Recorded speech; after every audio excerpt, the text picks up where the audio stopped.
அந்த பெண்கள் நமக்காக குடும்பத்தை விட்டு பிரிந்து, ஊரை விட்டு பிரிந்து, சொந்த இடத்தை விட்டு பிரிந்து, மனைவி மக்களை, கணவ தந்தையை பிரிந்து, பெற்றோர்களை பிரிந்து நம்மை நாடையே வந்திருக்கக்கூடியவர்களை நல்ல முறையில் கவனிப்பது எவ்வளவு பெரிய பொறுப்பு. இன்னைக்கு எவ்வளவு பேர் உதாசனப்படுத்துறாங்க தெரியுமா? உமர் ரலியல்லாஹு அன்ஹு இடத்துல ஒரு கம்ப்ளைண்ட் வருது. உமரே, இங்க மனைவி என்ன திட்டிக்கிட்டே இருக்காங்க உமர், எப்ப பார்த்தாலும் ஏதாவது வழி சொல்லுங்களேன். உமர் அவர்கள் சொன்னார்கள், நாளை வா, ஏதாவது தீர்வு இருக்கலாம். உமர் ரலியல்லாஹு வீட்டு வாசலுக்கு போனாங்க. அங்க ஏதோ சத்தம் கேட்டுட்டு இருக்கிற, உள்ள வெளியே வர்றாங்க உமர் ரலியல்லாஹு அன்ஹு. உமர் அவர்களே, உங்களுக்குமா? எல்லாருக்கும் அப்படித்தான்.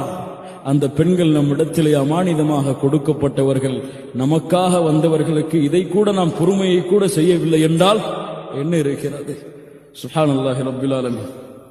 அதனால் பெண்களிடத்தில் நல்ல முறையில் நடந்து கொள்ளுதல் சிஃபத்தோடு.